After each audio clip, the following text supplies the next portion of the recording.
السلام علیکم ورحمۃ اللہ وبرکاتہ۔ کیا حال ہے سب کا؟ الحمد للہ، نحمده ونصلی علی رسولہ الکریم، اما بعد فاعوذ باللہ من الشیطان الرجیم، بسم اللہ الرحمن الرحیم، رب اشرح لی صدری ویسر لی امری واحلل عقدۃ من لسانی یفقہوا قولی۔ سورۃ المرسلات۔ اعوذ باللہ من الشیطان الرجیم، بسم اللہ الرحمن الرحیم، والمرسلات عرفا فالعاصفات عصفا والناشرات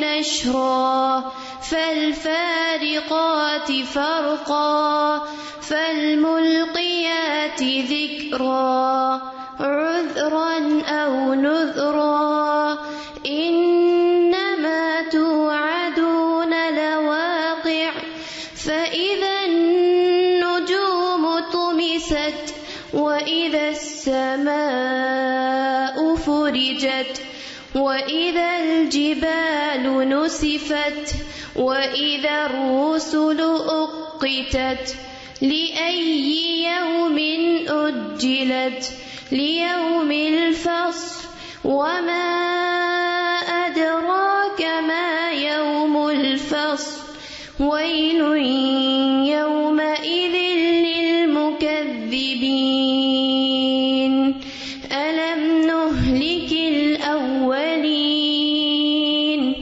ثم نتبعهم الآخرين كذلك نفعل بالمجرمين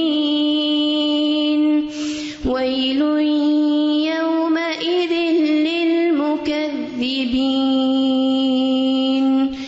ألم نخلقكم من ماء مهين فجعلناه في قرار مكين إلى قدر معلوم فقدرنا فنعم القادرون ويل يومئذ للمكذبين ألم نجعل الأرض كفاتا أحياء وأمواتا وجعلنا فيها رواسي شامخات وأسقيناكم ماء فراتا ويل يومئذ للمكذبين انطلقوا إلى ما كنتم به تكذبون انطلقوا إلى ظل ذي ثلاث شعب لا ظليل ولا يغني من اللهب إنها ترمي بشرر كالقصر كأنه جمالة صفر ويل يومئذ للمكذبين هذا يوم لا ينطقون ولا يؤذن لهم فيعتذرون ويل يومئذ للمكذبين هذا يوم الفصل جمعناكم والأولين فإن كان لكم كيد فكيدون ويل يومئذ للمكذبين إن المتقين في ظلال وعيون وفواكه مما يشتهون كلوا واشربوا هنيئا بما كنتم تعملون إنا كذلك نجزي المحسنين ويل يومئذ للمكذبين كلوا وتمتعوا قليلا إنكم مجرمون ويل يومئذ للمكذبين وإذا قيل لهم اركعوا لا يركعون ويل يومئذ للمكذبين فبأي حديث بعده يؤمنون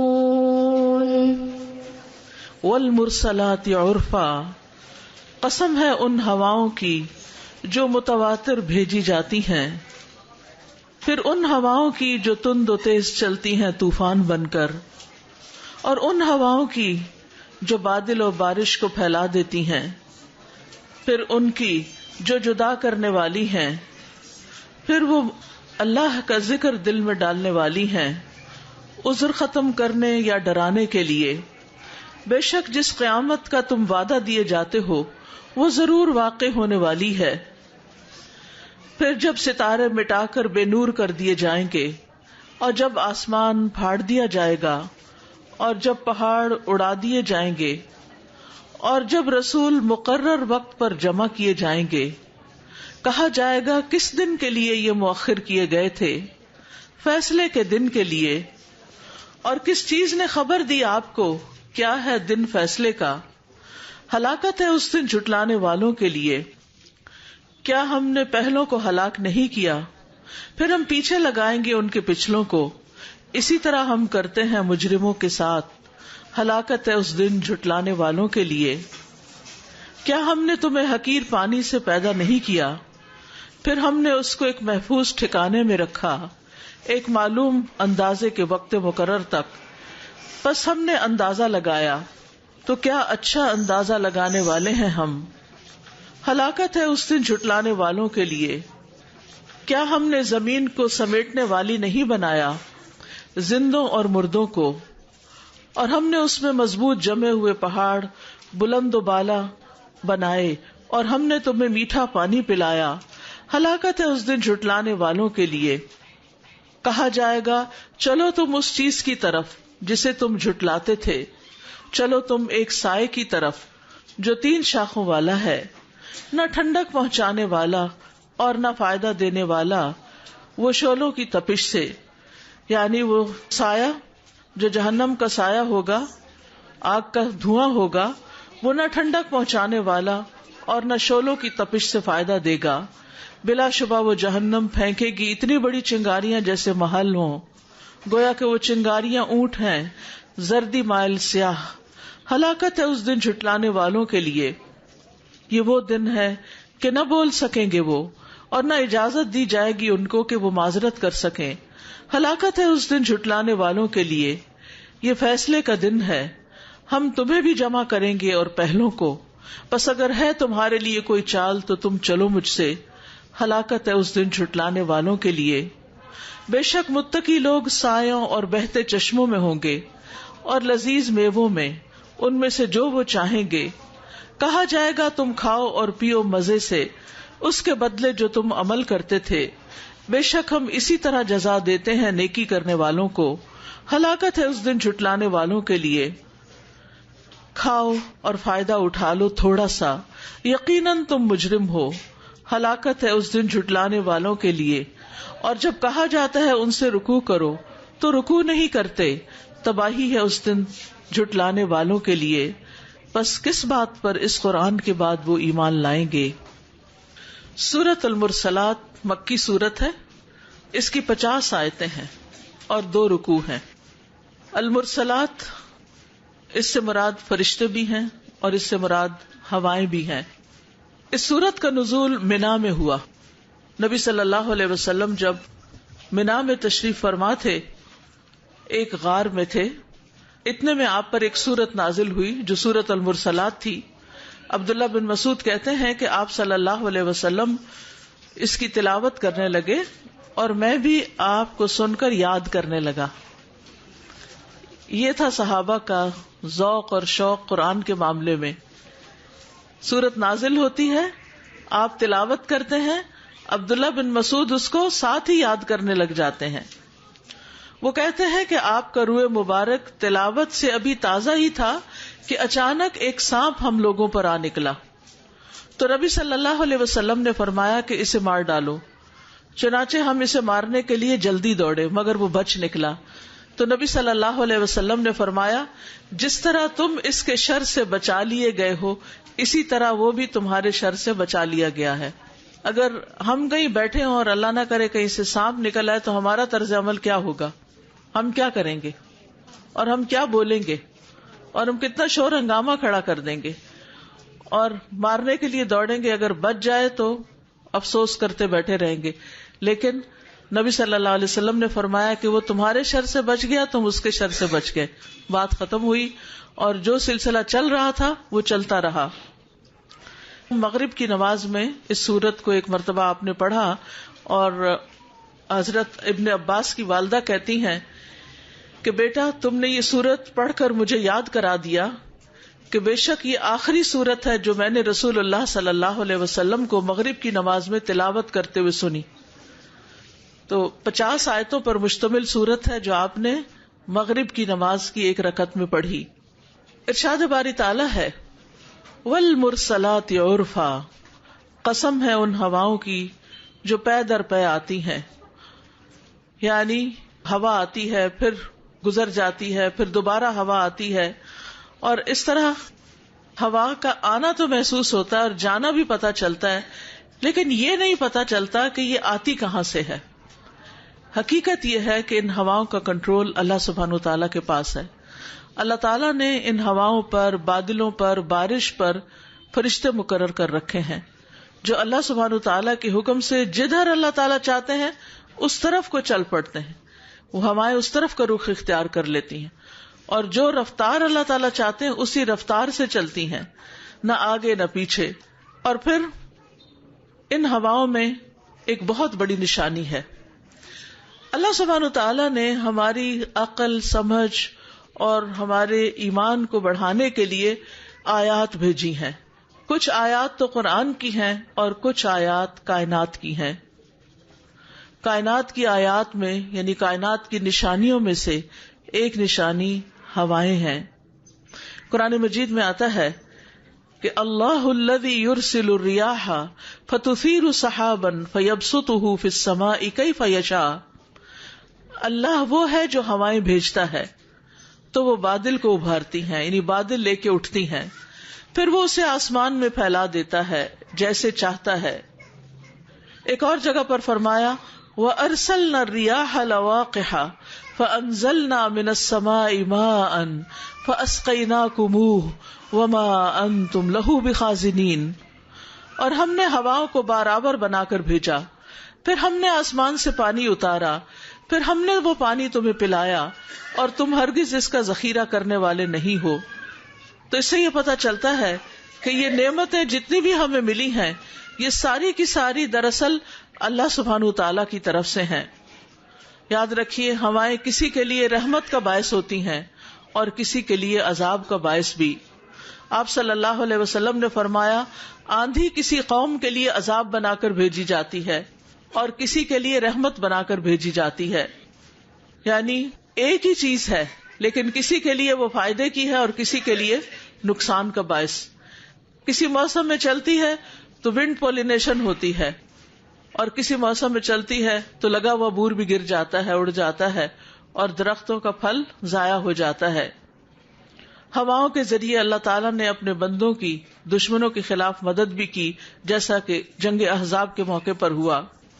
نبی صلی اللہ علیہ وسلم جب تیز ہوا چلتی تھی تو ڈر جایا کرتے تھے، یعنی تیز ہوا دلوں میں ڈر بھی پیدا کرتی ہے. اس وقت آپ صلی اللہ علیہ وسلم کے چہرے پر خوف کے آثار پیدا ہو جاتے تھے اور آپ دعا پڑھا کرتے تھے. کس کس کو دعا آتی ہے جو آندھی چلنے کے وقت پڑھنی چاہیے؟ ایک ہاتھ کھڑا ہوا ہے بس. تو پھر نبی صلی اللہ علیہ وسلم کی سنت تو پوری نہ ہوئی نا. اس وقت دعا پڑھی جاتی ہے اللہم انی اسألک خیرہا وخیر ما فیہا وخیر ما ارسلت بہ واعوذ بک من شرہا وشر ما فیہا وشر ما ارسلت بہ. چلیے میں آپ کو کہلوا دیتی ہوں. اللہم انی اسألک خیرہا وخیر ما فیہا وخیر ما ارسلت بہ وَأَعُوذُ بِكَ مِن شَرِّهَا وَشَرِّ مَا فِيهَا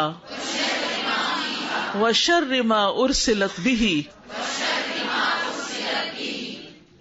یہ صحیح مسلم کی حدیث ہے. یہ دعا نکال کے آپ لکھ کے کہیں لگا سکتے ہیں. اگر زبانی یاد نہ بھی رہے تو جب تیز ہوا چلنے لگے تو یہ پڑھیے، کیونکہ اس کے معنی کیا ہیں؟ اے اللہ میں تجھ سے اس ہوا کی بھلائی مانگتا ہوں اور جو کچھ اس میں ہے اس کی بھلائی، اور جو اس کے ذریعے بھیجا گیا ہے، یعنی اس ہوا میں جو کچھ بھیجا گیا ہے اس کی بھی بہتری مانگتا ہوں، اور اس کے شر سے، اور جو کچھ اس میں ہے اور جو شر اس کے ذریعے بھیجا گیا ہے اس سے بھی پناہ مانگتا ہوں. یعنی اللہ تعالیٰ مجھے اس کے نقصان سے محفوظ رکھے، کیونکہ بعض اوقات ہوائیں چلتی ہیں اور بڑے بڑے نقصان ہو جاتے ہیں. ایک اور روایت میں آتا ہے کہ جب بھی آندھی چلتی تو آپ صلی اللہ علیہ وسلم دعا کیا کرتے تھے اللہم لقحن لا اقیمن. چھوٹی سی دعا ہے اللہم لقحن اللہم لقحن لا اقیمن. اے اللہ بارش والی ہوا ہو، بے برکت ہوا نہ ہو. ٹھیک ہے نا، کیونکہ بعض اوقات ہوا آتی ہے تو بادل لاتی ہے، اور بعض اوقات ہوا آتی ہے اور بادل اڑا کے لے جاتی ہے. یعنی وہ پھر ہم پہ نہیں برستے، کہیں اور جا کے برستے ہیں. اور آج کل تو بارش کی کتنی ضرورت ہے. سب کو دعا بھی کرنی چاہیے کہ اللہ تعالی ہم پر رحمت کی بارش برسائے. ایک اور بات یہ ہوا کے سلسلے میں یاد رکھیے کہ ہوا کو لان تان نہیں کرنا چاہیے، برا بھلا نہیں کہنا چاہیے، کیونکہ وہ تو اللہ کی طرف سے مامور ہے. اسے تو حکم دیا گیا کہ وہ چلے، آہستہ چلے یا تیز چلے، وہ تو اللہ کے حکم سے چلتی ہے. اس لیے ہواؤں کو اگر اس سے کوئی نقصان ہو یا کوئی تکلیف پہنچے تو اس کو برا بھلا نہ کہیں. ہماری عام طور پہ عادت ہوتی ہے جس چیز سے کوئی ٹھوکر لگے، ٹھڈا لگے، کچھ ہو تو فوراً اس کو الٹا برا بھلا کہنے لگتے ہیں. بعض بچے تو اس کو مارنا بھی شروع کر دیتے ہیں، یا مائیں سے کہتی ہیں مارو اس کو. تو یہ تربیت کا اچھا انداز نہیں ہے کہ جس چیز سے کوئی تکلیف پہنچے تو انسان اس کو مارنا ہی شروع کر دے. انسان اس وقت ہوش سے کام لے کہ میں اس سے بچ کیسے سکتا ہوں. پھر اس کے بعد فرمایا فالعاصفات اسفا. پھر تیز و تند آندھیاں، یعنی تیز چلنے والی آندھیوں کی قسم کھائی گئی. اس کا ایک معنی تباہ کن نشانیاں بھی لیا گیا ہے. اسفا کا مطلب ہوتا ہے جسے ہوائیں اڑاتی ہیں، جسے شدید ہوائیں ہلاک کر دیتی ہیں. والناشرات نشرا، اور وہ بادلوں کو پھیلانے والی ہوائیں بھی ہیں، یعنی ہواؤں کے ذریعے ہی بادل آسمان پر پھیلتے ہیں. اور پھر وہ بادل جب برستے ہیں تو نباتات بکھیر دینے والی بارش بھی آتی ہے. اور پھر اسی طرح فالفارقات فرقا، کہ وہ ہوائیں جو جدا کرنے والی ہیں، یعنی بہت سی چیزوں کو الگ الگ کر دیتی ہیں. بادلوں کو تو کرتی ہیں اور بھی چیزوں کو اڑا کے ادھر ادھر بکھیر دیتی ہیں. فالملقیات ذکرا، دلوں میں ذکر ڈالنے والی ہیں. یعنی جب تیز ہوا چلتی ہے تو ہم اس کو نوٹس کیے بغیر نہیں رہ سکتے. اور اگر ہمیں صحیح دعا نہ بھی آتی ہو تو ہم کہتے ہیں یا اللہ خیر، یا اللہ خیر. یعنی دل کے اندر ایک ڈر آتا ہے، اور ڈر کے ساتھ پھر اللہ کی یاد بھی آتی ہے. یعنی ہوائیں چلانے کا ایک مقصد کیا ہے کہ جو لوگ اللہ سے غافل ہوتے ہیں، اللہ تعالیٰ کو بھولے ہوئے ہوتے ہیں، ان کو یاد دہانی کرا دی جائے کہ یہ زندگی اسی طرح ہی اس کے شب و روز نہیں گزارنے چاہیے، بلکہ اللہ کی یاد میں گزارنے چاہیے. اور مومن کی نگاہیں تو بہت سبق لینے والی نگاہیں ہوتی ہیں. وہ اللہ تعالیٰ کی کائنات میں کوئی بھی نشانی دیکھتا ہے، وہ آسمان کو دیکھتا ہے، وہ زمین کو دیکھتا ہے، وہ مٹی کو دیکھتا ہے، وہ ہوا چلتے محسوس کرتا ہے، وہ درختوں کو دیکھتا ہے، وہ پھولوں کو دیکھتا ہے، وہ پتوں کو دیکھتا ہے، وہ اپنے کھانے کی میز پر کوئی کھانے کی چیز دیکھتا ہے. تو ایک ایک چیز اس کو اللہ کی یاد دلاتی ہے. مومن وہ ہوتا ہے جو ہر آن اپنے رب کو یاد کرتا ہے، کیونکہ وہ اس کا محبوب ہے. جو جس چیز سے محبت کرتا ہے اس کو ہر وقت یاد کرتا ہے. یعنی جس چیز سے بھی ہمیں محبت ہوتی ہے اس کا خیال دل میں بار بار آتا ہے. تو اگر ہر چیز کو دیکھ کے اللہ کی یاد آتی، دیکھیں نا جیسے مائیں ہوتی ہیں نا بچوں سے محبت کرتی ہیں، بچہ کہیں دور چلا جائے، کھانے بیٹھیں گی تو رونے لگیں گی، پتہ نہیں میرے بچے نے کھایا کہ نہیں کھایا. کوئی چیز خریدیں گی تو فوراً سوچیں گی کہ اس کے لیے کیا خریدوں. یعنی ہر چیز میں اس کا ان کو خیال آتا ہے. تو اسی طرح والذین آمنوا اشد حبا للہ، وہ لوگ جو ایمان لائے اللہ کی محبت میں سب سے زیادہ شدید ہوتے ہیں. ان کے دل میں اللہ کی محبت ہر چیز سے بڑھ کر ہوتی ہے، اور وہ ہر موقع پر اپنے رب کو یاد کرتے ہیں، اٹھتے بیٹھتے چلتے پھرتے سوتے جاگتے. الذین یذکرون اللہ قیاما وقعودا وعلی جنوبہم، کہ وہ جو اللہ کو یاد کرتے ہیں قیام کی حالت میں بھی، نماز کا قیام بھی، اور ویسے بھی کہیں اگر کسی انتظار گاہ میں کھڑے ہوں، بہت دفعہ ہمیں لائنوں میں کھڑا ہونا پڑتا ہے، یا کسی کام کے لیے کوکنگ کرتے ہوئے کھڑے ہونا پڑتا ہے، یا کسی بھی حال میں، تو وہ اس وقت ضائع نہیں کرتے بلکہ اپنے رب کو یاد کرنے لگتے ہیں.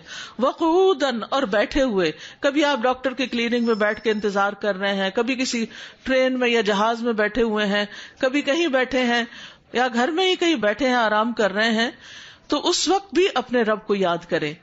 وعلی جنوبہم، اور لیٹ کر بھی. بعض بہنوں کو یہ خیال ہوتا ہے کہ شاید لیٹ کر اللہ کا ذکر نہیں کیا جا سکتا. کبھی پوچھتے ہیں کہ کیا وضو کے بغیر دروشی پڑھ سکتے ہیں، آیت کریمہ پڑھ سکتے ہیں؟ بالکل پڑھ سکتے ہیں.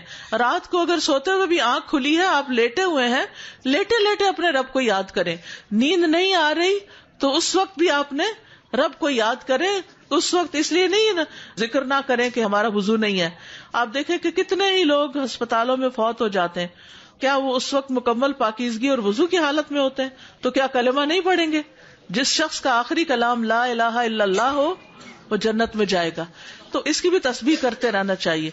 یعنی اگر ساتوں آسمان اور زمینیں ایک پلڑے میں رکھ دی جائیں اور دوسرے پلڑے میں لا الہ الا اللہ رکھ دیا جائے تو لا الہ الا اللہ کا پلڑا جھک جائے گا. یہ اتنا وزنی کلام ہے، اتنا بہترین کلام ہے. یعنی اللہ کی توحید والی بات ہے نا یہ، یعنی جو کلمہ ہے ہمارا. تو اس کی تسبیح روز کرنی چاہیے تاکہ جو ہمارے مرنے کا دن ہو تو اس دن بھی ہم اللہ کو یاد کریں اور یہ کلمہ ہمیں بھولے نہیں، اس کو نہیں بھولنا. ٹھیک ہے، تو ہر حال میں اپنے رب کو یاد کرتے رہنا، قیاما وقعودا وعلی جنوبہم. اور ساتھ دوسرا کام کیا کرنا ہے، وَيَتَفَكَّرُونَ فِي خَلْقِ السَّمَاوَاتِ وَالْأَرْضِ، اور وہ آسمان و زمین کی تخلیق میں غور و فکر کرتے رہتے ہیں. یعنی آسمان اور بادل اور ہوائیں اور پانی اور ان سب چیزوں میں. اور پھر کیا پکار اٹھتے ہیں، ربنا ما خلقت ھذا باطلا، اے ہمارے رب تو نے ان چیزوں کو بیکار بے مقصد نہیں پیدا کیا.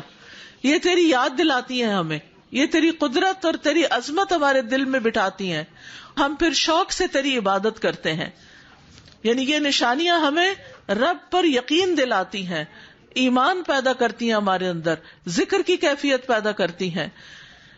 پھر اسی طرح عذرن او نذرن، یعنی عذر ختم کرنے کے لیے یا ڈرانے کے لیے، یعنی تاکہ کوئی یہ نہ کہے کہ ہمارے پاس تو کوئی نشانی آئی ہی نہیں. یہ بھی نشانیاں ہیں، یعنی پیغمبروں کے معجزے تو ہوتے ہی ہیں نشانیاں، لیکن یہ ہوائیں بھی نشانیاں ہیں. جس نے اپنے رب کو پانا ہو وہ ان کے ذریعے بھی پا لیتا ہے. پھر اللہ سبحانہ وتعالیٰ نے ان سب ہواؤں کی قسم کھا کر جو بات کی وہ کیا ہے، انما توعدون لواقع، جس چیز کا تم سے وعدہ کیا جا رہا ہے وہ واقع ہونے والی. کس چیز کا وعدہ کیا جا رہا تھا؟ قیامت کے آنے کا. یعنی جو رب ہوائیں چلا سکتا ہے وہ رب دوبارہ بھی پیدا کر سکتا ہے. انما توعدون لواقع. یاد رکھیے کہ موت واقع ہونے والی ہے، آخرت آنے والی ہے، جس میں مرے ہوئے سب لوگ جی اٹھیں گے، جسموں کو دوبارہ بنا دیا جائے گا. جس طرح ہوائیں آتی ہیں، بادل آتی، بارش برستی ہے اور زمین پھر ہری بھری ہو جاتی ہے، اسی طرح قیامت کے دن سور جب پھونکا جائے گا تو زمین سے سب لوگ دوبارہ جی اٹھیں گے. اگلے پچھلے تمام انسانوں کو ایک ہی میدان میں جمع کیا جائے گا. پھر ہر شخص کو اس کے عمل کے مطابق جزا دی جائے گی. اگر کسی نے اچھا کیا ہوگا تو اس کو اچھی جزا ملے گی، برا کیا ہوگا تو بری سزا ملے گی. تو یاد رکھیے ہم سب ہمیشہ کے لیے نہیں ہیں یہاں، بس چند دن کی بات ہے، کیونکہ زیادہ سے زیادہ اور کتنے سال جی لیں گے. تو جتنی بھی زندگی ہے ہمارے پاس، اس کے ہر دن میں ہمیں اپنی موت، اپنی آخرت کو یاد کرتے رہنا چاہیے. موت کے بعد قبر کی زندگی ہے، پھر سور پھونکا جائے گا، پھر موت کے بعد دوبارہ جی اٹھنا ہوگا، پھر حشر کا میدان ہوگا، وہاں حساب کتاب ہوگا، اعمال نامے تقسیم ہوں گے، میزان میں اعمال نامے تولے جائیں گے. پھر اس کے بعد پل صراط کی طرف جانا ہوگا، راستے میں حوض کوثر ہوگا جس سے نبی صلی اللہ علیہ وسلم کے ہاتھوں امت پانی پیے گی. جو ایک دفعہ پی لے گا وہ دوبارہ کبھی پیاسا نہ ہوگا. اس کے بعد جنت میں جانے سے پہلے ہر ایک کو پل صراط سے گزرنا ہے. آپ سب کو معلوم ہی ہے، ہم جب چھوٹے چھوٹے تھے تو ہمارے والدین نے ہمیں بتایا تھا کہ پل صراط کیا ہے. کس کس کو پتا پل صراط کیا ہے؟ الحمدللہ ہر مسلمان کو پتا ہونا چاہیے کہ پل صراط کیا ہے. وہ جہنم کے اوپر ایک پل لگایا جائے گا جو باریک بال سے بھی زیادہ ہوگا اور تیز تلوار سے بھی زیادہ. اس وقت پیغمبر بھی ڈر رہے ہوں گے، وہ کہیں گے رب سلم رب سلم، اے رب سلامت رکھنا ہے، یعنی خیریت سے پار کر جائیں. کچھ لوگ تو بس آنکھ جھپکنے کی دیر میں پار کر جائیں گے، کچھ بجلی چمکنے کی دیر میں، کچھ تیز آندھی کی طرح، اور کچھ تیز اونٹوں کی دوڑ کی طرح، اور کچھ انسانوں کے دوڑنے کی طرح، اور کچھ اس سے کم، کچھ رینگ رینگ کے چلیں گے. تو اللہ سبحانہ تعالیٰ ہمیں بس پلک جھپکنے کی دیر میں وہاں سے گزار دے. لیکن دو چیزیں اگر ان کی پابندی نہ کی جائے تو وہ وہاں پر اپنا حق وصول کریں گی. ایک رشتہ داریاں، صلہ رحمی، اور ایک امانت. یہ دو وہاں کھڑی ہوں گی، اور جس نے رشتوں کو کاٹا اور رشتہ داروں سے برا سلوک کیا وہ اس کو پکڑ لیں گی، آگے نہیں جانے دیں گی. اور اسی طرح جس نے کسی امانت میں خیانت کی. تو اس لیے ان دو چیزوں کے معاملے میں خاص طور پر محتاط رہنا چاہیے. پل صراط سے پار ہونے کے بعد پھر آگے ایک اور پل ہوگا جس پر جنت میں جانے والے خوش نصیبوں کو صاف ستھرا کیا جائے گا. اس کے بعد وہ جنت میں جائیں گے، اور جو لوگ جہنم میں جانے والے ہیں وہ تو پل پار ہی نہیں کر سکیں گے، وہیں سے کٹ کے جہنم میں گر جائیں گے. اور اگر لا الہ الا اللہ پڑھنے والے ہوئے تو انہیں سزا بھگتنے کے بعد وہاں سے نکال لیا جائے گا. تو اللہ تعالیٰ ہمیں جہنم کی آگ سے بچائے اور ہمیں خیریت کے ساتھ وہ پل پار کرا دے. جب کسی پل سے گزرے تو پل صراط کو یاد کیا کریں. تو اب یہاں پر قیامت کا نقشہ بتا دیا گیا آیت نمبر 8 سے لے کے آنورڈز. فَإِذَا النُّجُومُ طُمِسَتْ، پھر جب ستارے بے نور کر دیے جائیں گے. ایک اور جگہ پر آتا ہے وَإِذَا الْكَوَاكِبُ انتَثَرَتْ، جب ستارے بکھر کر گر پڑیں گے. وَإِذَا السَّمَاءُ فُرِجَتْ، اور جب آسمان کھول دیا جائے گا. سورۃ النبا میں آتا ہے وَفُتِحَتِ السَّمَاءُ فَكَانَتْ أَبْوَابًا، کہ آسمان کھول دیا جائے گا. یہ جو انٹیکٹ نظر آتا ہے ایک چادر پھیلی ہوئی، اس میں دروازے کھل جائیں گے اور فرشتے اترنے لگیں گے، اور فرشتے اتر کر زمین کو چاروں طرف سے گھیرا ڈال لیں گے. اور اس کی کئی صفیں ہوں گی، یعنی کئی لیئرز ہوں گی فرشتوں کی، اور کوئی بندہ زمین سے کہیں بھاگ کے جا نہیں سکے گا. سب کے سب زمین پر کھڑے ہو کر حساب کے لیے اللہ کے آگے حاضر ہوں گے. وَإِذَا السَّمَاءُ فُرِجَتْ وَإِذَا الْجِبَالُ نُصِفَتْ، اور جب پہاڑ جو ہیں ان کو زمین کے برابر کر دیا جائے گا، یعنی ان کو بکھیر دیا جائے گا اور بالکل لیول کر دیے جائیں گے. چٹیل میدان بنا دیا جائے گا، زمین بالکل ایک سفید روٹی کی طرح ہوگی جس پر سب لوگ کھڑے ہوں گے. وَإِذَا الرُّسُلُ أُقِّتَتْ، اور جب رسول مقرر وقت پر آ پہنچیں گے. ایک معنی یہ بھی کیا گیا کہ جب رسولوں کو مشقت میں ڈال دیا جائے گا. ایک معنی یہ بھی کیا گیا کہ جب رسولوں کی گواہی دینے کا وقت آ پہنچے گا، رسولوں کو جمع کیا جائے گا. اور تمام کے تمام رسول اول و آخر سب وہاں حشر کے میدان میں موجود ہوں گے. لِأَيِّ يَوْمٍ أُجِّلَتْ، یہ کس دن کے لیے سب کچھ اٹھا رکھا گیا؟ لِيَوْمِ الْفَصْلِ، فیصلے کے دن کے لیے. وَمَا أَدْرَاكَ مَا يَوْمُ الْفَصْلِ، اور تمہیں کیا خبر کہ یہ فیصلے کا دن ہے کیا؟ کون کون جانتا ہے کہ یہ فیصلے کا دن کیا ہے؟ قیامت کا دن فیصلے کا دن ہے. کس کس چیز میں فیصلہ ہوگا؟ سب سے پہلے یہ ایک بات یاد رکھیے کہ وہ بدلے کا دن ہے جس میں ہر شخص کو اس کے کیے کا بدلہ ملے گا. یہاں ایک دن میں ہم جو کچھ کرتے ہیں نا وہ سب ریکارڈ ہو رہا ہے، سب لکھا جا رہا ہے. قیامت کے دن وہ دکھایا جائے گا اور اس کے مطابق جزا یا سزا دی جائے گی. تو انسان کو اپنے ہر عمل کے بارے میں کانشیس ہونا چاہیے. وہ دن تمام مخلوق کے فیصلے کا دن ہے. صرف انسانوں کا فیصلہ نہیں ہوگا، حیوانوں کا بھی ہوگا. رسول اللہ صلی اللہ علیہ وسلم نے فرمایا، قیامت کے دن تم لوگوں سے حقداروں کے حقوق ادا کروائے جائیں گے، یہاں تک کہ بغیر سینگ والی بکری کا بدلہ سینگ والی بکری سے لے لیا جائے گا. یعنی اگر اس نے ناحق مارا ہوگا. اب آپ خود سوچئے کہ اگر ہم کسی کے ساتھ ناحق زیادتی کرتے، کسی کا مال چھینتے ہیں یا کسی کی جائیداد یا کسی کا کچھ چرا لیتے یا کوئی بھی، کتنے ظلم و ستم ہو رہے ہیں معاشرے کے اندر، تو جو بھی کوئی ایسا کرے گا وہ اپنے کیے کو بھرے گا، اس کو اس کا کیا دکھایا جائے گا اور اس کے مطابق اس کے اعمال سے بدلہ لے لیا جائے گا. یعنی اس دن کوئی کرنسی نہیں ہوگی، کوئی زمین جائیداد سونا چاندی نہیں ہوگا کہ جس میں انسان مظلوم کی وہاں مدد کرے، یعنی اس کا بدلہ اس کو دے. تو انسان کے نیک اعمال ان لوگوں کو دے دیے جائیں گے جن پہ انسان نے دنیا میں ظلم کیا، اور اگر اس کے نیک اعمال بانٹ بانٹ کے ختم ہو گئے تو پھر ان لوگوں کے جن کا اس نے حق دینا ہوگا ان کے برے اعمال اس ظالم کے پلے میں ڈال دیے جائیں گے اور ان کے حصے کی سزا بھی یہ بھگتے گا.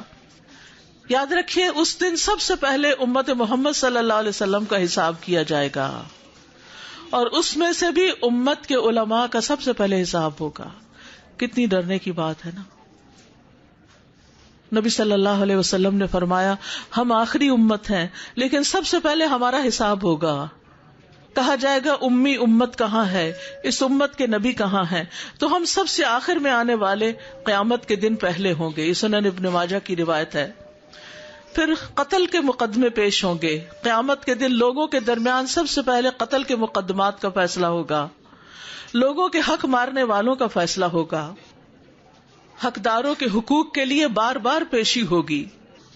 زبیر رضی اللہ عنہ کہتے ہیں کہ جب یہ آیت نازل ہوئی کہ انک میت و انہم میتون، تو زبیر نے کہا، اللہ کے رسول کیا ہمیں مخصوص گناہوں کے ساتھ ساتھ آپس کی رنجشوں کے نتائج بھگت لینے کے بعد آخرت میں دوبارہ جواب دہی کا سامنا کرنا پڑے گا؟ یعنی دنیا میں اگر معافی تلافی بھی ہوگی پھر دوبارہ ہمیں وہاں کھڑے ہونا ہوگا. آپ نے فرمایا، ہاں تمہیں بار بار تکلیف دی جائے گی یہاں تک کہ ہر حقدار کو اس کا پورا پورا حق لوٹا دیا جائے. ایک آئے گا میرا یہ حق ہے، وہ لے کے دے دیا، دوسرا آ جائے گا، تیسرا آ جائے گا. جتنے لوگ حق مانگنے والے ہوں گے اتنوں کو حق دینا پڑے گا. تو اس لیے دنیا میں بہت محتاط ہو کے زندگی بسر کرنی ہے کہ کسی کا حق ہماری طرف نہ آئے، ہم بریو ذمہ ہوں، جو جس کی چیز ہے اس تک پہنچ جائے. ایک درہم کا بھی حساب ہوگا. سنن ابن ماجہ کی روایت ہے، رسول اللہ صلی اللہ علیہ وسلم نے فرمایا، جس کی موت ایسی حالت میں آئے کہ اس کے ذمہ 1 دینار یا 1 درہم بھی ہو تو اس کی ادائیگی اس کی نیکیوں سے کی جائے گی، کیونکہ وہاں دینار یا درہم نہ ہوں گے. تو اس لیے اگر کسی سے قرضہ لیا ہے تو واپس کرنے کی فکر کریں. کسی کی امانت رکھی ہوئی ہے تو واپس لوٹائیں. کسی کے ساتھ وعدہ کیا تو پورا کر دیں، یعنی کسی کا حق نہ رکھیں. اور یہ تو آپس میں خاندانوں میں رشتہ داریوں میں ہے، لیکن آپ دیکھیں کہ جیسے گورنمنٹ کے ملازمین ہوتے ہیں تو بعض اوقات آفس کا سامان گھر لے آتے ہیں، ہسپتال میں کام کر رہے ہیں وہاں سے روئی، سرنجز اور اس طرح کی ضرورت کی چیزیں جو ہیں لوگ گھر لے آتے ہیں. آفس کے پین، قلم، اسٹیشنری وغیرہ بچوں کے لیے گھر لے آتے ہیں. ان چیزوں سے بھی بچنا چاہیے کیونکہ یہ ہمارے لیے نہیں رکھی گئی، یہ آفس کے استعمال کی رکھی گئی ہیں. اگر ہم یہاں احتیاط نہیں کریں گے تو وہاں اپنے اعمال کے ذریعے ان کو واپس کرنا پڑے گا. اللہ تعالی ہم سب کو معاف فرما دے. پھر ذمہ داری دیے گئے لوگوں کا حساب ہوگا. رسول اللہ صلی اللہ علیہ وسلم نے فرمایا جو شخص 10 یا اس سے زیادہ لوگوں کے معاملات کا ذمہ دار بنتا ہے، قیامت کے دن اللہ عز و جل کی بارگاہ میں اس حال میں پیش ہوگا کہ اس کے ہاتھ اس کی گردن سے بندھے ہوئے ہوں گے، جنہیں اس کی نیکی ہی کھول سکے گی، ورنہ اس کے گناہ اسے ہلاک کر دیں گے۔ پھر اسی طرح لوگوں پر ظلم و ستم کرنے والے، عمار بن یاسر کہتے ہیں اگر کوئی شخص اپنے غلاموں پر ظلم کرتے ہوئے مار پیٹ کرے گا تو قیامت کے دن اس کی وجہ سے اسے بیڑیاں پہنائی جائیں گی۔ بعض لوگ اپنے سروٹس پہ ظلم کرتے ہیں، ان کو کھانے کو نہیں دیتے۔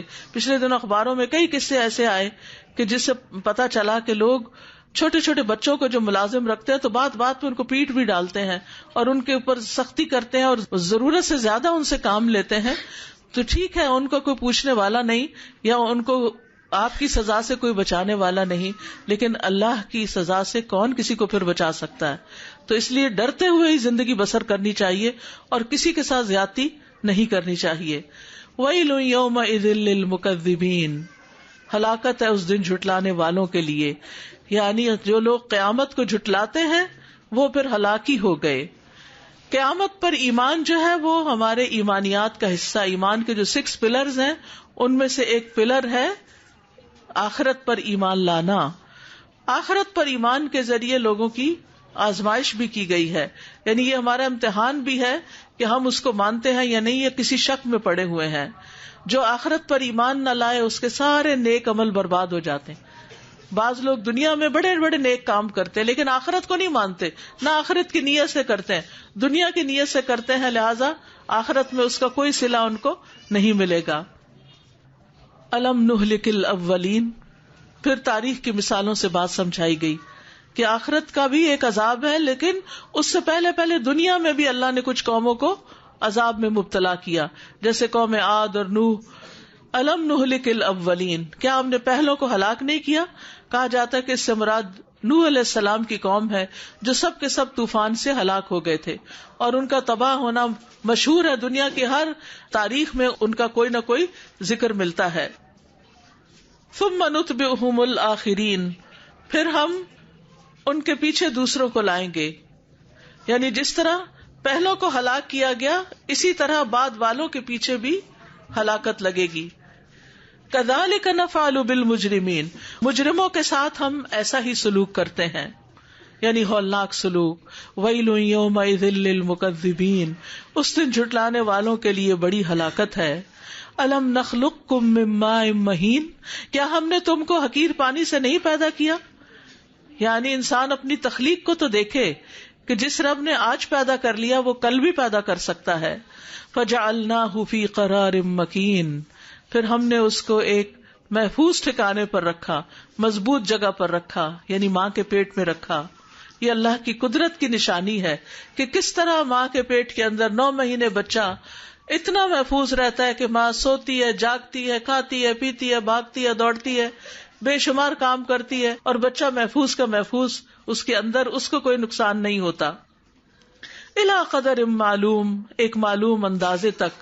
فقدرنا فنعم القادرون، بس ہم نے اندازہ کیا تو کیا ہی اچھے ہیں ہم اندازہ کرنے والے، یعنی یہ اللہ تعالیٰ کا مقرر کردہ نظام ہے کہ کتنا وقت بچہ ماں کے پیٹ میں رہے گا۔ ویل یومئذ للمکذبین، اس دن جھٹلانے والوں کے لیے بڑی ہلاکت ہے۔ پھر ایک اور نشانی دکھائے گی اور وہ ہے زمین۔ الم نجعل الارض کفاتا، کیا ہم نے زمین کو کافی نہیں بنایا، سمیٹنے والی، چھپنے کی جگہ، ڈھانپنے کی جگہ، جمع کرنے والی۔ احیاء و امواتا، زندوں کو بھی اور مردوں کو بھی۔ زندہ کو اپنی پشت پر سمیٹے ہوئے ہے ایک ماں کی طرح، اور مردوں کو پیٹ میں سمیٹے ہوئے ہے، زمین کے اندر وہ سب جمع ہیں۔ وَجَعَلْنَا فِيهَا رَوَاسِيَ شَامِخَاتٍ وَأَسْقَيْنَاكُمْ مَاءً فُرَاتًا، اور ہم نے اس میں بلند و بالا پہاڑ بنائے اور ہم نے تمہیں نہایت میٹھا پانی پلانے کے لیے دیا، یعنی میٹھا پانی تمہیں پلایا۔ یہ بھی اللہ کی نعمتیں ہیں، یہ بھی اللہ کی نشانیاں ہیں، ان کو دیکھ کر اللہ کا شکر بھی ادا کرنا چاہیے اور اللہ کا ذکر بھی کرنا چاہیے۔ ویل یومئذ للمکذبین، یہ ساری نشانیاں اس بات پہ گواہ ہے کہ قیامت آنے والی ہے، لیکن جو اس دن کو جھٹلائے ان کے لیے بڑی ہلاکت ہے۔ 10 دفعہ یہ آیت اس صورت میں دہرائی گئی ہے کہ قیامت کو جھٹلانا جو ہے وہ ہلاکت کا باعث ہے. انطلقوا الی ما کنتم بہ تکذبون، اس چیز کی طرف چلو جسے تم جھٹلاتے تھے. انطلقوا الی ظل ذی 3 شعب، اس سائے کی طرف چلو جو 3 شاخوں والا ہے، یعنی ایک شاخ دھوئیں کے اوپر، ایک دائیں ایک بائیں. ایک معنی یہ بھی کیا گیا ہے کہ اس میں انگارے بھی ہیں، شرارے بھی ہیں اور دھواں بھی ہے، یعنی 3 حصے ہیں اس کے. لا ظلیل، لیکن وہ سایہ نہیں دیتا، ہے ظل لیکن سایہ نہیں دیتا. ولا یغنی من اللہب، اور اسی طرح شعلوں کی تپش سے بھی نہیں بچاتا. انہا، بے شک وہ جہنم، ترمی بشرر کالقصر، جہنم اتنی بڑی ہے کہ ایک ایک اس کی جو چنگاری ہے، شرر، وہ ایک بڑے بڑے محل کی طرح بڑی ہے. تو آپ سوچئے کہ پھر اس کے کوئلے اور اس کے شعلے کتنے بڑے ہوں گے. اور قصر کا ایک معنی بڑے بڑے درختوں کے تنے بھی کیا گیا ہے، ایک معنی پہاڑ جیسے بھی کیا گیا ہے، اونٹوں کی گردنیں بھی اس کا معنی کیا گیا ہے. جہنم بہت بڑی بلا ہے. انہا لإحدى الکبر نذیرا للبشر، انسان کو ڈرانے والی چیز ہے. رسول اللہ صلی اللہ علیہ وسلم نے فرمایا جہنم کو لایا جائے گا، اس دن جہنم کی 70,000 لگامیں ہوں گی اور ہر لگام کو 70,000 فرشتے پکڑ کے کھینچ رہے ہوں گے. تو کتنی بڑی ہوگی اندازہ لگائیں. اس کی منڈیر سے گہرائی تک کا فاصلہ 70 سال کی مسافت کا ہے. جیسے کنواں ہوتا ہے نا، اس کی منڈیر ہوتی ہے اور ایک نیچے طے ہوتی ہے، تو ایک چیز پھینکے تو 1 سیکنڈ میں نیچے گر جاتی ہے. جہنم میں اگر کوئی چیز پھینکی جائے تو طے تک پہنچنے کے لیے 70 سال لگے. اتنی گہری ہے وہ نیچے، اور اندھیرا ہی اندھیرا ہے وہاں، اور سانپ بچھو ہے. رسول اللہ صلی اللہ علیہ وسلم نے فرمایا مجھے اس ذات کی قسم جس کے ہاتھ میں میری جان ہے، جہنم کے کناروں اور اس کی گہرائی تک پہنچنے کی دوری اور مسافت اس قدر ہے کہ ایک اتنی بھاری چٹان ہو جس کا وزن 7 حاملہ اونٹنیوں، ان کی چربی، ان کی گوشت، ان کی اولاد کے برابر ہو. جہنم کی اوپر والی منڈیر سے اس کے پیندے تک 70 سال بعد پہنچے گی، اتنی بھاری چیز. نبی صلی اللہ علیہ وسلم نے فرمایا اگر جہنم کے کنارے سے ایک بڑی چٹان پھینکی جائے، یعنی پہاڑ کا ایک ٹکڑا پھینکا جائے، وہ 70 برس تک نیچے گرتا رہے گا، تب بھی وہ اس کی گہرائی تک نہیں پہنچے گی. اس سے نکلے گا پھر کون؟ جس کے گرنے میں اتنا وقت لگے، اس کے باہر آنے میں کتنا وقت چاہیے؟ تو باہر تو کوئی نکل ہی نہیں سکتا پھر. اللہ اکبر، اللہ بچائے.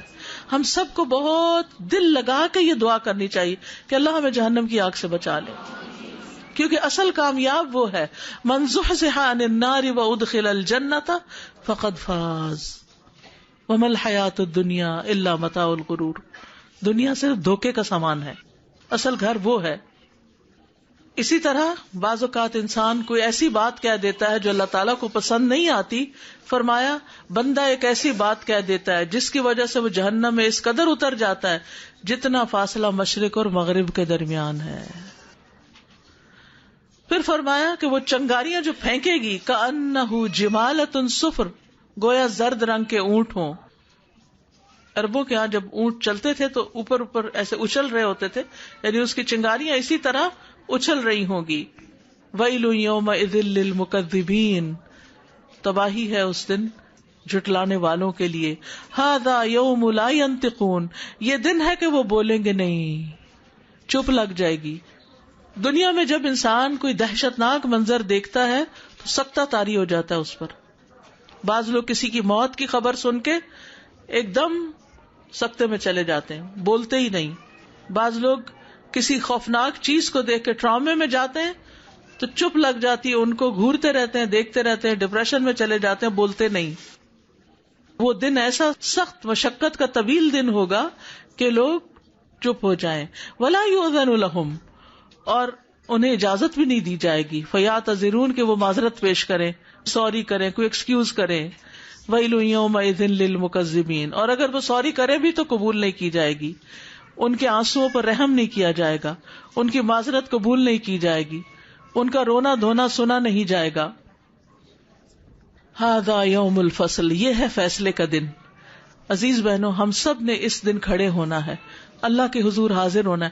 اس سے بچ کے کوئی کہیں نہیں نکل سکتا. یہ دن دیکھنا ہے ہم سب نے، اس کی یاد دہانی بڑی ضروری ہے. اسی لیے آج میں نے اس سورت کا انتخاب کیا ہے. ہم نے سن تو رکھا ہے قیامت آنی ہے، لیکن ہم یاد نہیں کرتے اس کو، اس کی تیاری نہیں کرتے، دنیا میں ہی مشغول ہیں، مصروف ہیں اور لگے ہوئے ہیں. ھذا یوم الفصل جمعناکم والاولین، یہ فیصلے کا دن ہے، ہم تمہیں بھی جمع کر لیں گے اور پہلوں کو بھی، اولین و آخرین سب وہاں جمع ہوں گے. فَإِن كَانَ لَكُمْ كَيْدٌ فَكِيدُونِ، پھر اگر تمہارے لیے کوئی چال ہے تو چل دکھاؤ، کوئی تدبیر ہے تو کر دکھاؤ، کوئی بچاؤ کر سکتے ہو تو کر لو. رسول اللہ صلی اللہ علیہ وسلم نے فرمایا، اللہ تعالیٰ فرماتا ہے، اے میرے بندو، تم کبھی بھی مجھے نقصان پہنچانے کی طاقت نہیں رکھو گے، میرا کچھ بھی نہیں بگاڑ سکتے کہ مجھے نقصان پہنچا سکو، نہ کبھی مجھے کچھ فائدہ پہنچانے کے قابل ہو سکو گے کہ فائدہ پہنچا سکو. تو حقیقت یہ ہے کہ انسان اللہ تعالیٰ کے خلاف کوئی چال نہیں چل سکتا، اللہ کے فیصلوں کو نہیں بدل سکتا، اللہ سبحانہ تعالیٰ کے کیے ہوئے پر مزید اس کو انڈو نہیں کر سکتا. ہم سب اس کی مخلوق ہیں، اس کے بندے ہیں، اس لیے ہمیں بندہ بن کے ہی رہنا چاہیے، عاجزی کے ساتھ ہی رہنا چاہیے، اس کی اطاعت کرنی چاہیے، سرکشی سے بچنا چاہیے. وَيْلٌ يَوْمَئِذٍ لِّلْمُكَذِّبِينَ، ہلاکت ہے اس دن جھٹلانے والوں کے لیے. پھر متقی لوگ، ان کا انجام بتا دیا گیا. قرآن مجید کی یہ خوبصورتی ہے کہ جہاں جہنم کا ذکر ہوتا ہے وہاں جنت کا ذکر بھی ہوتا ہے. فرمایا ان المتقین فی ظلال وعیون، اس دن متقی لوگ سایوں اور چشموں میں ہوں گے. جہنم والوں کے اوپر دھوئیں کا سایہ ہوگا، لیکن وہ سایہ فائدہ نہیں دے گا، لیکن جنت والوں کے سائے بڑے لمبے ہوں گے. سورۃ الواقعہ میں آتا ہے وظل ممدود، ایسے سائے جو خوب پھیلے ہوئے ہوں گے. ابو ہریرہ رضی اللہ عنہ نبی صلی اللہ علیہ وسلم سے منسوب کرتے ہوئے کہتے ہیں کہ آپ صلی اللہ علیہ وسلم نے فرمایا، بے شک جنت میں ایک درخت اتنا بڑا ہوگا کہ سوار اس کے سائے میں 100 سال تک چلے گا، پھر بھی اس کا سایہ ختم نہ ہوگا. اور اگر تمہارا جی چاہے تو یہ آیت پڑھ لو، وظل ممدود، اتنے بڑے بڑے درخت ہوں گے. تو اگر سایہ اتنا بڑا ہوگا تو خود جنت کتنی بڑی ہوگی، کتنا بڑا مقام ہوگا وہ. وَفَوَاكِهَ مِمَّا يَشْتَهُونَ، اور ایسے پھل ہوں گے جس کی وہ اشتہا رکھیں گے، خواہش کریں گے. کُلُوا وَاشْرَبُوا هَنِيئًا بِمَا كُنتُمْ تَعْمَلُونَ، مزے سے کھاؤ اور پیو، ہنیئن، مزے سے، خوشگوار سمجھ کے، بِمَا كُنتُمْ تَعْمَلُونَ، بوجہ اس کے جو تم کیا کرتے تھے، اعمال کی وجہ سے کھاؤ پیو مزے کرو. کیوں؟ کہ اچھے عمل کر کے لائے ہو. اللہ کے ہاں اعمال کی قدر و قیمت ہے، صرف باتیں کوئی فائدہ نہ دیں گی، کچھ کرنا ہوگا.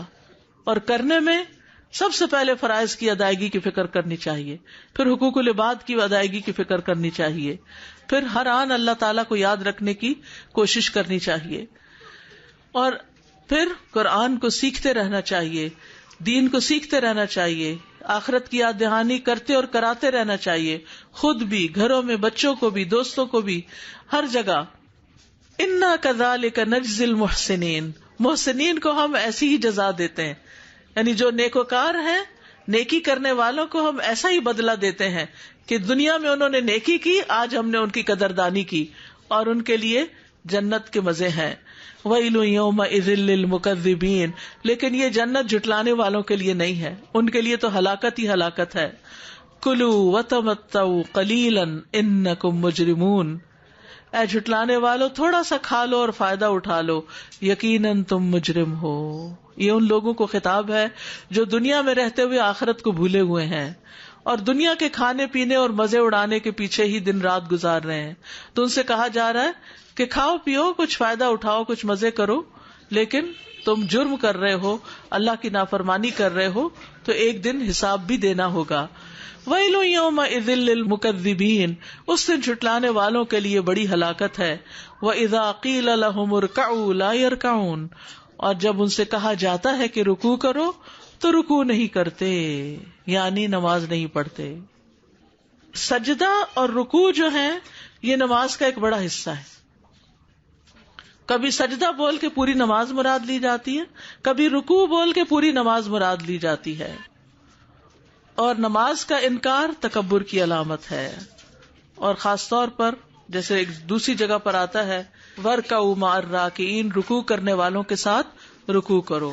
تو یاد رکھیے کہ جو لوگ جماعت سے نماز نہ پڑھیں ان پر نبی صلی اللہ علیہ وسلم نے بہت ناراضگی کا اظہار کیا ہے. رسول اللہ صلی اللہ علیہ وسلم نے فرمایا مجھے اس ذات کی قسم جس کے ہاتھ میں میری جان ہے، میرا ارادہ ہوا کہ میں ایندھن جمع کرنے کا حکم دوں، پھر نماز کے لیے اذان دینے کا کہوں، پھر کسی کو امامت کرانے کا حکم دوں، پھر میں ان لوگوں کے گھر جاؤں جو جماعت میں شریک نہیں ہوئے اور انہیں ان کے گھروں سمیت جلا دوں. قسم ہے اس ذات کی جس کے ہاتھ میں میری جان ہے، اگر تم میں سے کسی کو معلوم ہو کہ مسجد میں سے موٹی ہڈی یا اچھے پائے ملیں گے تو وہ ضرور عشاء میں شریک ہو جائے. یعنی دنیا کے فائدے حاصل کرنے کے لیے دن ہو کہ رات بھاگے پھرتے ہیں لیکن نماز کے لیے نہیں. وَيْلٌ يَوْمَئِذٍ لِّلْمُكَذِّبِينَ، ہلاکت ہے اس دن جھٹلانے والوں کے لیے. فَبِأَيِّ حَدِيثٍ بَعْدَهُ يُؤْمِنُونَ، اس قرآن کو نہیں مانتے تو اس کے بعد کون سی بات مانیں گے؟ یعنی اس قرآن کے علاوہ کون سی چیز ایسی ہے کہ جس پر وہ ایمان لائیں گے، جس پر وہ اعتماد کریں گے، جس سے وہ فائدہ اٹھائیں گے. تو حقیقت یہ ہے کہ انسان کے لیے اس دنیا میں ایک بہت بڑا امتحان ہے. ہمیں اس زندگی کے بعد اگلی زندگی میں یعنی قیامت کے دن جانا ہے، اس لیے بہت ضروری ہے کہ ہم اس کی تیاری کریں، کائنات کی نشانیوں سے فائدہ اٹھائیں. اللہ تعالیٰ نے جس دن کا وعدہ کیا اس وعدے پر یقین رکھیں. پچھلی قوموں کے ساتھ جو انجام ہوا اس انجام سے سبق سیکھیں.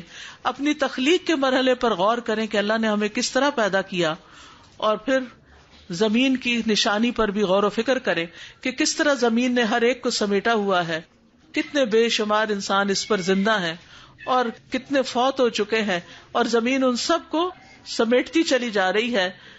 اور پھر بھی ہمارے لیے اس میں سے رزق آ رہا ہے اور بے پناہ نعمتیں اس سے نکل رہی ہیں.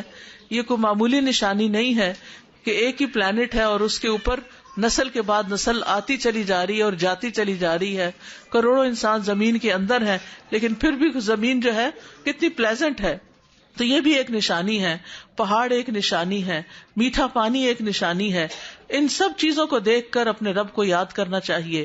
اور اگر کوئی جھٹلاتا ہے تو پھر اس کے لیے آخرت کی سزا بھی بتا دی گئی کہ وہاں پر فیصلے کے دن پھر اپنا انجام بھگتنا ہوگا. ہاں، جو متقی لوگ ہیں وہ سایوں اور چشموں میں ہوں گے. یہاں تھوڑی سی بات تقویٰ پہ کروں گی. تقویٰ کیا چیز ہے؟ تقویٰ ہے بچنا. کس چیز سے بچنا؟ شرک سے بچنا، حرام کاموں سے بچنا، کبیرہ گناہوں سے بچنا، صغیرہ گناہوں سے بچنا، شبہ والی چیزوں سے بچنا. 5 چیزیں یاد رکھیں. شرک سب سے پہلے، صغیرہ ہو کہ کبیرہ، شرک اکبر ہو کہ اصغر، شرک سے بچنا ہے. اور بچنے کے لیے شرک کو جاننا بھی ضروری ہے کہ شرک ہے کیا کیا، کیونکہ جب تک پتہ نہیں ہوگا تو اس میں پڑنے کا ڈر ہے. دوسرا، حرام کام، جن جن چیزوں کو اللہ نے حرام قرار دیا ہے ان کی تفصیل بھی معلوم ہونی چاہیے، تو اس سے بھی بچنا چاہیے. پھر اس کے بعد کبیرہ گناہ جو ہیں، بڑے بڑے گناہ جن کا ذکر قرآن میں بھی آتا ہے، حدیث میں بھی آتا ہے. مثلاً والدین کی نافرمانی، مثلاً جادو کرنا. اب یہ جو جگہ جگہ نجومی بیٹھے ہوتے ہیں ان کے پاس جا کے لوگ یعنی تعویذ ایسے لیتے ہیں اور کسی کے خلاف جادو کر رہے ہوتے ہیں، تو ایسا کرنا کفر ہے اور یہ کبائر میں سے ہے. والدین ہمارے اپنے گھر میں ہوتے ہیں اور ہم ان کی عزت نہیں کرتے، ان کی پرواہ نہیں کرتے، یہ بھی کبیرہ گناہوں میں سے ہے. شراب پینا، زنا کرنا، چوری کرنا، ڈاکہ ڈالنا، کسی کو دھوکہ دینا، جھوٹ بولنا، غیبت کرنا، یہ کبیرہ گناہوں میں سے ہے. ان چیزوں سے بچنا چاہیے.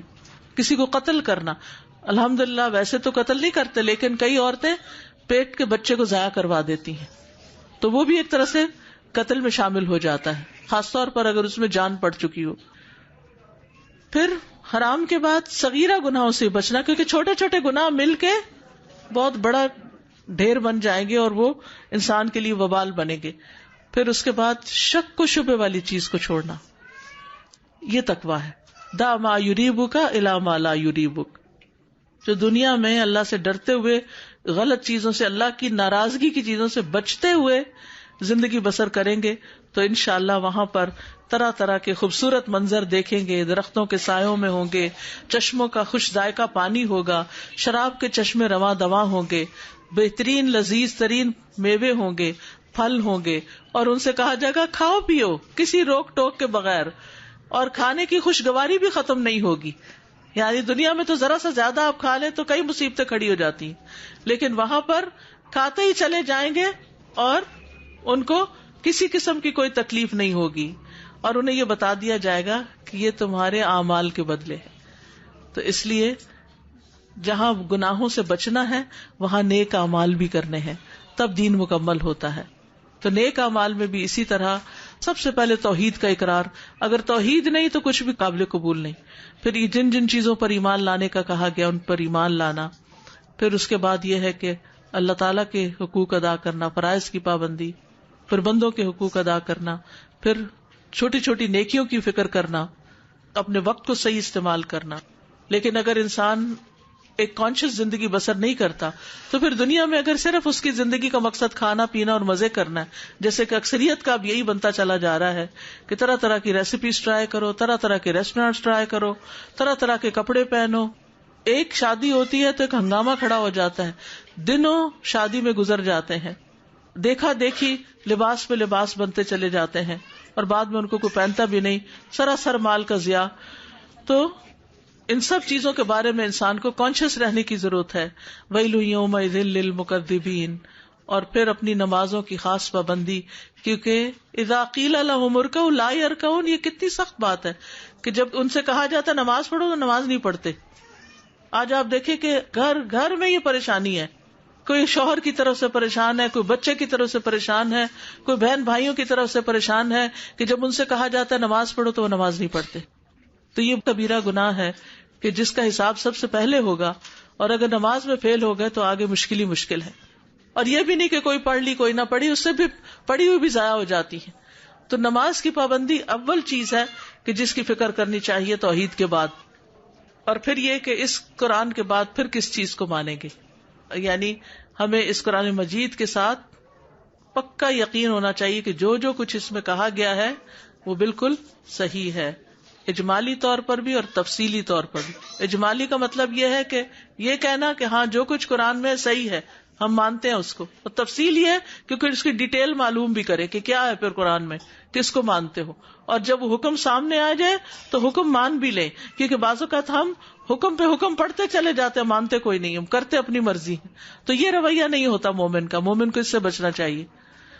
وآخر دعوانا ان الحمد للہ رب العالمین. آپ سب کو دیکھ کے بہت خوشی ہوئی. اللہ تعالیٰ آپ کے وقت میں برکت ڈالے، آپ کو صحت اور عافیت عطا کرے. ہم سب کو اللہ تعالیٰ اور ہمارے بچوں کو ہدایت دے، ایمان دے، تقوی دے، حرام سے بچنے کی توفیق دے، ہر شرک سے بچنے کی توفیق دے. اللہ تعالیٰ ہمیں زیادہ سے زیادہ نیک اعمال کی توفیق عطا فرمائے. پیاری بہنوں، باہر ایک سٹال لگا ہوا ہے اور اس سٹال میں آپ کے فائدے کی بہت ساری چیزیں ہیں. بہت سی بہنیں جب درس ختم ہوتا ہے تو پاس آتی ہیں اور وہ کہتی ہیں کہ ہمیں دعا بتائیں کوئی مشکلات سے بچنے کے لیے اور مختلف کاموں کے. تو اس میں آپ دیکھیے کہ جیسے شادی کے موقع پر کسی کو دعا دینی ہو تو یہ کارڈ موجود ہے. پھر اسی طرح سفر کرنے کی دعائیں موجود ہیں. کسی کو کسی بھی طرح کا رنج اور غم ہو، پریشانی ہو تو اس کے لیے یہ دعائیں موجود ہیں، رنج و غم کے ازالے کے لیے. یعنی اگر آپ کی زندگی میں کوئی غم ہے تو یہ دعائیں پڑھیں. پھر اگر آپ کو خوف ہے کوئی، حفاظت کے لیے، اپنے لیے اور اپنے بچوں کے لیے. پھر اسی طرح سورۃ الملک جو رات کو پڑھتا ہے وہ عذاب قبر سے محفوظ رہتا ہے. نبی صلی اللہ علیہ وسلم کا طریقہ کیا تھا، دن بھر کیا کرتے تھے، اس کے بارے میں چھوٹی سی کتاب ہے. ہمیں اور ہمارے بچوں کو یہ پڑھنی چاہیے. جمعے کے دن کے بارے میں کیا سنتیں ہیں، پھر بچوں کو کس طرح مصروف کریں. فجر کو اگر نہیں اٹھا جاتا تو ایک چھوٹا سا پمفلٹ ہے کہ نماز فجر کے لیے کیسے بیدار ہوں. پھر اسی طرح پانی بچانے کے بارے میں ایک پمفلٹ ہے. پھر پردے کے بارے میں ہے. پھر نماز با جماعت کا طریقہ ہے. کوئی بیمار ہے تو اس کو آپ یہ شفا کی دعائیں دیں. تہجد کے لیے اٹھتے ہیں تو اس کی دعا ہے. پھر مختلف اذکار ہیں. جو فوت ہو چکے ہیں رشتہ دار ان کی بخشش کی دعائیں ہیں. پھر اسی طرح عورت کے پردے کے بارے میں اظہار زینت کس کے لیے کرنا چاہیے. تو اللہ تعالیٰ سے دعا ہے کہ اللہ تعالیٰ آپ کو اپنی رحمتوں میں رکھے. آپ سب کے آنے کا بہت شکریہ. اللہ تعالیٰ آپ کو خوش رکھے اور دنیا اور آخرت کی بھلائیاں عطا کرے. قرآن کی محبت دے, قرآن پڑھنے کی توفیق دے, قرآن کو سمجھنے کی توفیق دے. اللہ ہماری نسلوں میں بھی خیر جاری کر دے. سبحانک اللہم و بحمدک اشہد ان لا الہ الا انت استغفرک و اتوب الیک. السلام علیکم و رحمۃ اللہ وبرکاتہ.